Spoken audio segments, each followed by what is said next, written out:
Hey, what's up? This is Chosen, joined by my friend Veiled Shot for the monthly update that we're doing with every new battle pass and new season for the Diablo Immortal overall class tier list. So we'll talk about the thought process as it evolves and if we want to adjust any of the numbers, and we'll talk about the general state of all the classes while we're doing it. So let's get into it.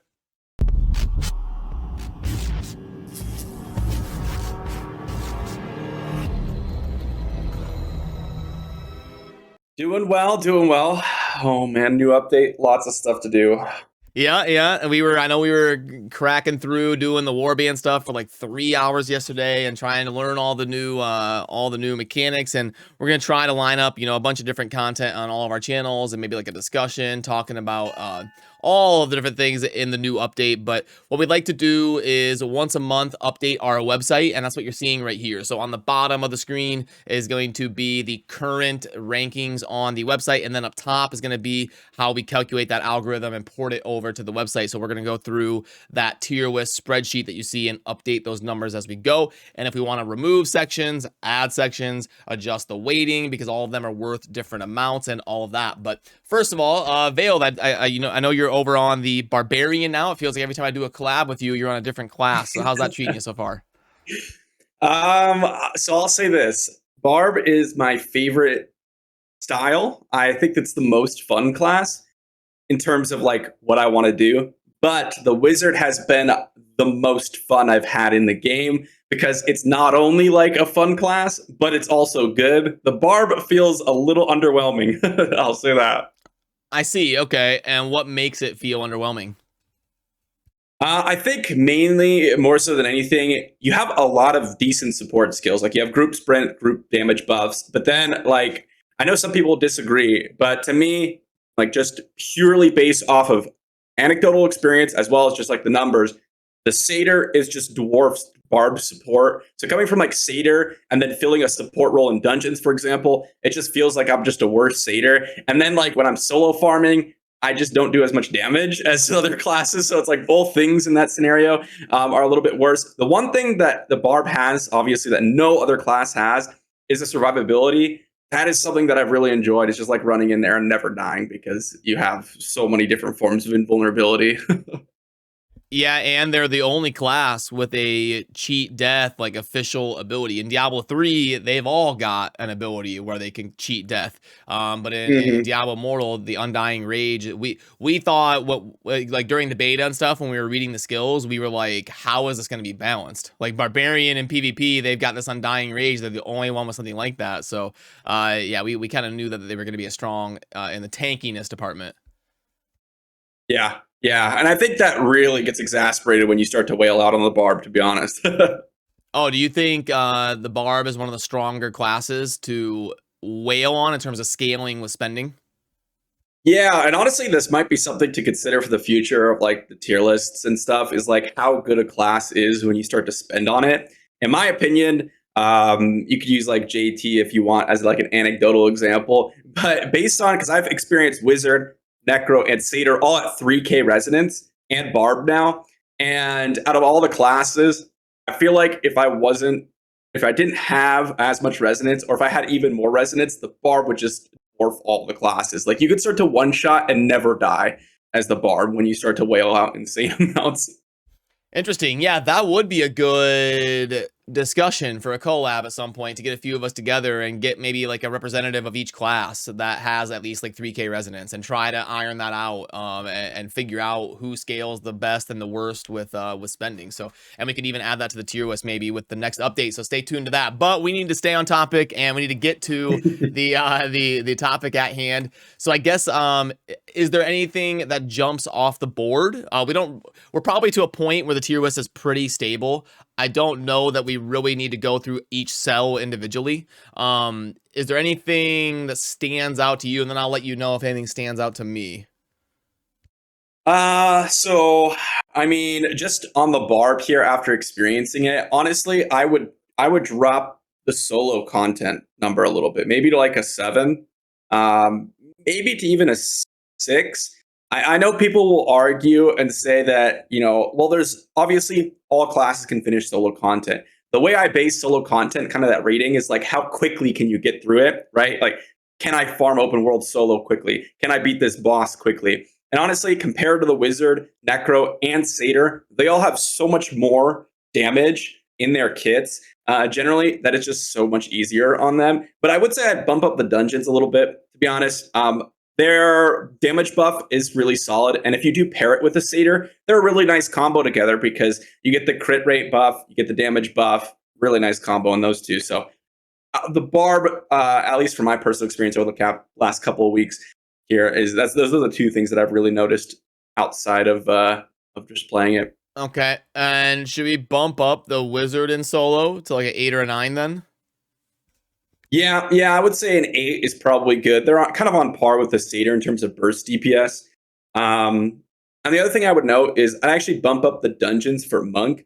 This is something that I've kind of really, really enjoyed. There's a lot of dungeons like Temple and Pit where the phases or the duration between bosses is so long to where your cooldowns actually come up. So you don't really need necessarily a double Satyr. What you do is you just stack the damage buffs on top of the banner, and it becomes like an instant one-shot, which is really, really solid. I really, really like that. And honestly, everything else, I don't know if there's anything that really jumps out to me. I'll have to look through here. But Yeah, those go are ahead. three things that kind of Yeah, popped go ahead. out. Take your time and look through. One thing I was kind of thinking was, should Demon Hunter go up to like a 3 or a 4 on support? Because I think we're seeing people do like some weird stuff with the stealthing and the new legendaries and stuff. Should we maybe bump that up a tad? Yeah, I guess if we're going to consider Wizard a support because they can, CC, I would say DH has jumped up a ton, specifically for the legendary items a little while back when they got the knockback multi-shot and the Fear Vengeance. They've become absolute monsters, in my opinion. And for PvP, I'd even bump them up to like a 9, actually, because of those two skills specifically. They now have the ability to cancel like dashes from the Barb to knock the Satyrs off their horses with a multi-shot. Like that just completely changed DH for me, to where they now have really easy CC. Before it was like you have the Wolves, which is a good form of CC. But now it's like you have so many forms, and they're really disrupting, specifically to melee classes. Okay, cool. Yeah, it's been a little bit since I swapped off of DH, so I didn't get to enjoy some of that. But okay. And then let's see. Some of the other, is Barb stable at 5 for PvP now that you've experienced it? So this one, it's so hard because, as I said, the more you wail, the absolute absurd they become. But I will say, playing a Barb, if you're able to get in there, you're able to do a lot of effective kind of CC, like the Gathering with your Whirlwind and Furious Charge. The only problem is like maybe they're probably like a 6, because if the enemy has like Necros or Wizards, you jump in and you literally cannot do basically anything because Bone Armor stops your whole combo. Bone Pillar will literally interrupt your charge if you, not only if you get cast it or if they just put a terrain in front of your face. You get slowed, you get freeze. It's like so rough to actually get in the fight. But once you're there, you can actually do some work. Yeah, especially in like battlegrounds when you have large swaths of area, it is even worse because you have to close the distance. And if you're fighting those ranged characters, it becomes even worse. So miserable. Yeah, and one thing that's, sorry, we're just kind of having like a casual discussion here as things come to our head. But should we maybe bump the melee classes down a little bit for beginner? Because I Yeah. feel like the ranged classes for like Fractured Plane and all that kind of stuff, I feel like the ranged classes are just kind of easier to play. Yeah, I would say that in general, maybe Satyr dropped down to like honestly 1 point maybe across the board. Barb is the only one that I think is actually quite easy because you do have the Undying Rage. Like that is a huge thing where like when you're fighting boss fights, it's actually not that difficult because you just heal yourself back up. I would say that maybe for PvP, I think Satyr is one of the best characters in PvP when you're coordinated, but I would probably drop them down to maybe like a 7. In Battlegrounds, it's like so miserable to play Satyr because your party members are just running all over the place. You can't ban or you can't immunity them. Like it's really awkward, especially since like Necro, Wizard, DH are so much stronger in terms just because they're ranged. Monk is up there too, though. I think Monk is actually solid where they are in PvP. Yeah, Seder is tough because you're right. Like they've got such amazing stuff with the immunity and like all the stuff they can do. Banner is kind of a hot topic. Some people think you shouldn't even use it in PvP. Some people swear by it. What do you think on that? Having played a lot of Seder and like Rite of Exiles and stuff like that, do you think Banner is an ability that most Satyrs should think about bringing?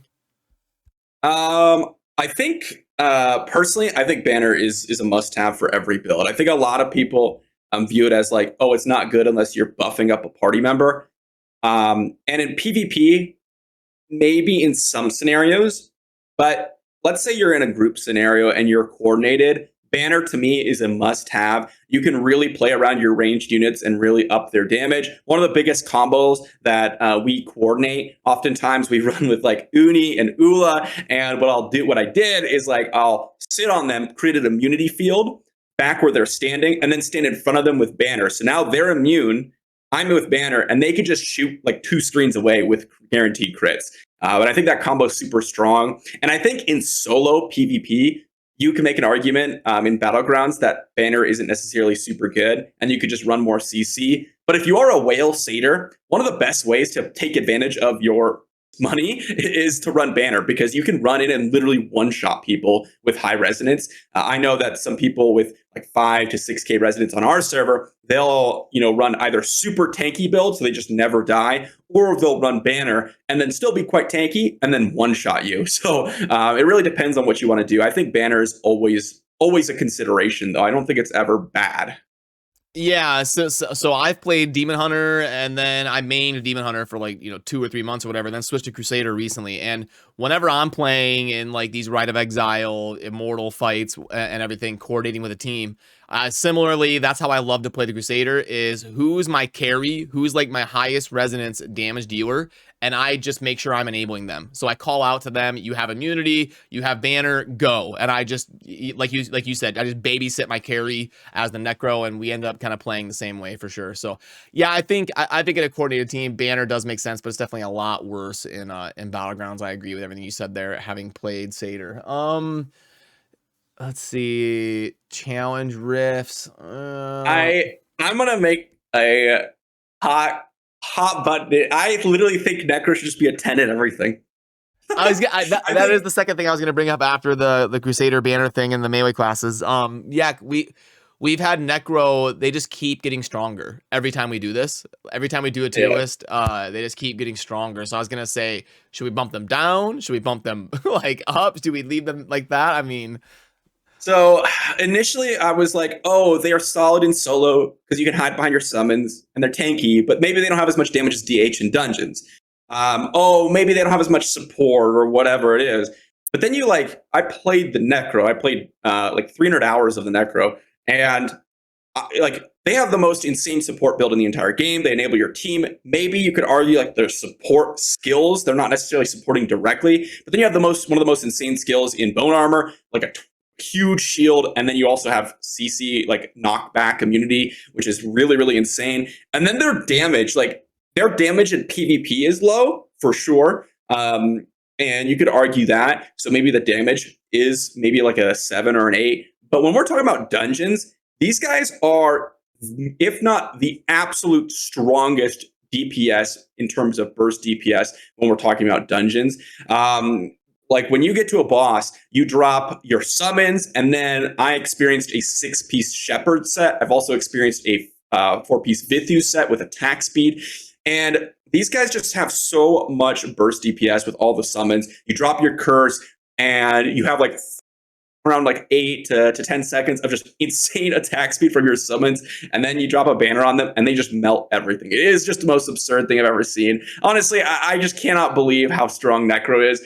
I played Necro again, not as much as I played Wizard or Satyr, not my playstyle, but I could see a clear difference. Like when I first started the Wizard, before they had the frozen helmet, and then when they got it, it was a whole game changer. As soon as you get on the Necro, you drop a bone pillar, and you feel like you've literally changed the whole game. It's insane. I think Necros are just the best class in the game, bar none. Yep. Crazy. I agree with that. And now that we're starting to get more towards the end game, where we start min-maxing some set bonuses, and we got all 6 pieces, and we start to really farm that and synergize everything. We're starting to see these 6-piece builds and what is really gonna unlock. And it's funny because when you think about the most popular classes in Diablo, like what people are going to be searching for when they're like a beginner, they're thinking about downloading Diablo Immortal and all that. The top 2 that get searched are necromancer and barbarian. So I like they probably want Necro to be a stronger class, but then that theory kind of gets destroyed because Barbarian is one of the weaker classes, so Yeah. it can't be really based around that. They probably are. You a little bit surprised they haven't tuned this stuff yet? Like they haven't tuned the Necro back or anything? To me, it just seems like they don't know. I don't know if you get that feeling. I get the feeling that they literally just don't get what's wrong. And a perfect example of this is like they released the Warband game mode, and I mean, we were both saying when we were in the new defense mode with the Warbands, we had 5 ranged character or melee characters. We had 5 melee. That was all our whole comp. We were running all over the place. And the guys were literally ranging us behind the mist, so we couldn't even hit them. Like we were literally we had no counterplay to them just because we were melee classes. And as soon as I did one later on, I dropped a wizard in there and a demon hunter. It was a complete game changer, and it just feels like every single game mode is like that. Like Fractured Plane is like that, where you have a ranged character, and it's just way easier to play the game compared to a melee class, or if you play Fractured Plane, or if you played like any game mode in the game, it's just like range just so insane.